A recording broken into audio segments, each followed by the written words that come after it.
Thank you. And right now we're on the scene of a developing situation to the west of French Lick, Indiana. A massive explosion levels and incinerates a home. The blast heard and felt by people all over that area. It happened in the rural community of Hillam. That's about 5 miles west of downtown French Lick. WHAS 11 Night Team's Alex Dieterer and photojournalist Addie Hill are near the scene. And Alex, you've been up there for a few hours trying to get more details from police. Have they told you what happened?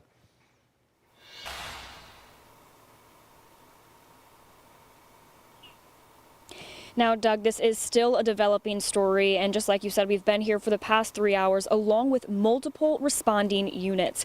And the explosion happened just up this driveway that you see right behind me. But take a look at these photos that were shared from the Indiana State Patrol. You can see right here that the home was leveled. You can see parts of the home and debris just scattered on the ground.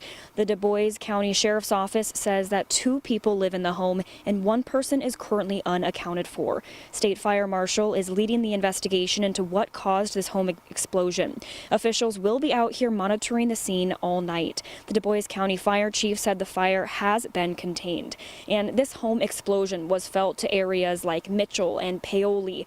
And we drove around the neighborhood and surveyed the land in the area. And we went up to a neighbor's home, and they said that their windows were shattered in and glass scattered their porch from this home explosion. And again, I want to reiterate that 1 person is still unaccounted for, and officials do tell us that they will continue their search efforts tomorrow.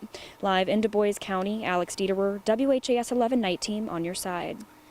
Tragic situation certainly there, again, just west of downtown French Lick. Thank you, Alex. As we get more information about this home explosion, we'll keep you updated on our website, WHAS11.com, and with alerts on the WHAS 11 app. 1 person was rushed to the hospital in New Albany this afternoon from a fire that destroyed several apartments and damaged a business. New Albany Deputy Chief Tim Cron tells us crews responded to the fire on State Street near Clay at around 2:30 this afternoon after getting several calls about the blaze. Brandy Ham, who lives in one of the apartments, says she was walking her dog when she got home and saw the flames. She says she worked to help others get out of their units. Half of them came down the steps and the other half got caught upstairs. And I'm trying to get them to come through the flames, and they didn't want to come through the flames, so they got caught. And they had to jump off the top balcony there. The Deputy Chief Cron says there was a woman trapped on the 2nd floor when they got there, but crews were able to get her out. Our members did an outstanding job today. They actually saved a life today. They went over ground ladders into a 2nd floor window where they found the victim on the 2nd floor, removed her to EMS, and she's transported to the hospital with minor injuries. There was a business on the 1st floor of the building. It was called Cake Lady's Dream Shop, which has been around for 50 years. Cron says they were able to protect most of the merchandise inside, but they're going to be closed for a while. No one else was hurt in this blaze in New Albany. Survivors and family members of the victims in the mass shooting at Old National Bank in Louisville have filed a lawsuit against the Louisville gun store where the gunman bought the weapon.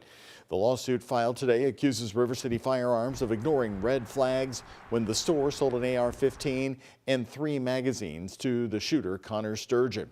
He bought the gun and ammunition just days before the mass shooting. He bought the gun and ammunition at that Preston Highway store.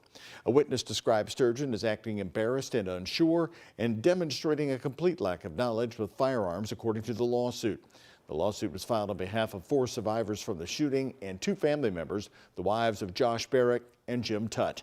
They are asking for compensatory damages, punitive damages, and a jury trial. The man at the center of the investigation the night Breonna Taylor was killed is now back in custody after being tracked down by the U.S. Marshals Fugitive Task Force. Jamarcus Glover has been on the run since October when he failed to show up in court. Glover is accused of using children to help transport and sell heroin. His arrest stemmed from the overdose death of a teenager in April. Today, investigators found him at a home on Rodman Street. That's just north of Churchill Downs, near the Taylor-Berry neighborhood. During today's arrest, officers report finding large amounts of suspected meth, fentanyl, and ammunition. All new right now here on the Night Team. The shooting of a man right near the entrance of 4th Street Live Sunday afternoon downtown has some Louisvillians questioning downtown safety. WHAS 11 Night Team's Taylor Woods and photojournalist Elijah McKenzie also talked to Louisville Tourism. The Tourism Visitor Center is near the shooting. 4th Street Live's fatal shooting that took place Sunday just after 4 p.m. in broad daylight, where Louisville Metro Police found one man dead, has people who live downtown like Dan Hartledge upset over the violence. Yeah, it broke my heart, and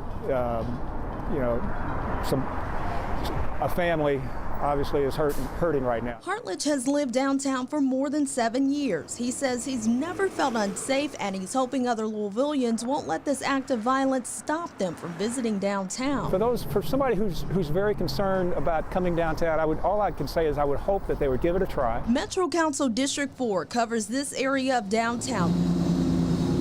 11 people are running for the seat being vacated by Ja'Cory Arthur. We contacted some of them to get their view. Denisha Rivers has lived downtown for 2 years and said she used to feel safe. You know, I eat, I shop down here. I shouldn't have to worry about looking behind my back or the corner of my eye. Rivers wants to see heightened security measures, specifically more streetlights. One example, we've noticed for weeks that these streetlights on a long stretch of 5th Street on both sides of the street are not on. These lights are next to Metro Hall. Police substation, lighting. I think citizens need to get involved. Maybe a 4th Street Live neighborhood association. The shooting Sunday happened just around the corner from the Louisville Tourism Visitor Center, which is undergoing renovations. Those are isolated, tragic incidents that could happen anywhere. Doug Bennett, Executive Vice President at Louisville Tourism, says this weekend's tragedy doesn't paint a picture of downtown. He's assuring folks that downtown Louisville is still a great place. It is safe, and there are a lot of professionals working every day to make it even safer. Again, several candidates running for that district seat. We also contacted one other candidate for that Metro Council seat, Stan Moore. He told us, quote, "We need to do a much better job of enforcing the existing laws, hold people accountable, and keep the bad guys off the street." Moore goes on to say Louisville will not grow and prosper without a solid foundation of public safety. And we've got some information from LMPD's gun violence dashboard showing that there were 9 homicides in the Central Business District, that's downtown Louisville, in 2023. It's important to note that number also includes the mass shooting at Old National Bank last April. The homicide yesterday is the first in the area this year. Newly released court documents in the Jamie Knoll case accused the former Clark County, Indiana sheriff of using credit cards tied to his nonprofit, spending millions of dollars on personal items like cigars. Investigators say Knoll spent nearly $5 million on things like cigars, travel agents, special live events, and more. Focus investigator Travis Breeze takes a closer look at those transactions. New court documents reveal the Volunteer Firefighters Association has at least 3 credit cards tied to it with questionable purchases from October 2018 to November 24, 2023, about 2 weeks after Knoll's arrest. There were 83 payments totaling over $4.1 million, showing an unusual pattern for an open business card. This included payments to seamstresses and tailors, cigar shops, travel agents, ticketed events, and jewelry. Another account had over $730,000 in similar purchases. In separate search warrants given to the media Monday, investigators shared what they learned when interviewing Brittany Faree, the former Clark County council member who has a child with Knoll. She admitted to approving payments and contracts for New Chapel EMS as a council member while in a romantic relationship with Knoll. She also had conversations in her phone asking Knoll how much would it cost for her to go away. Each of the search warrants included a clause saying Indiana State Police believe the information will lead to additional charges. However, Faree has not been charged with anything yet. In the documents, investigators also accused Knoll and a relative of forging a pension application to make that relative eligible for an 8-year pension that they did not earn. Now, we've contacted Knoll's attorney for comment on this new development, but we have not heard back. The Hardin County School District is teaming up with police to expand the number of flock cameras throughout Elizabethtown. Those cameras take pictures, crystal clear pictures as vehicles pass by, usually capturing the license plate. They help police departments track stolen cars or other vehicles they may be looking for. The school district is now funding 20 cameras to monitor their campuses and provide alerts if certain vehicles enter the area. Law enforcement in Hardin County says it's like putting more cops on the street. The landscape of law enforcement, almost everyone's working short right now. I don't think any of my contemporaries would say that they have an abundance of staff to go out and man these locations. So this technology helps us bridge that gap. And then what better partner can we have than to protect our schools? And in doing so, I think we become one of the safest counties in the state, if not the safest, for our school children and for our staff. At the end of the 2-year contract, the school district will decide if they want to continue funding the cameras. They are $3,000 a year each. New tonight, the nearly 3-year-long legal fight over the 2021 Kentucky Derby has come to an end.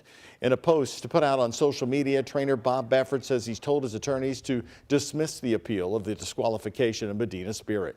The colt crossed the finish line first on race day, but was later disqualified for a drug violation.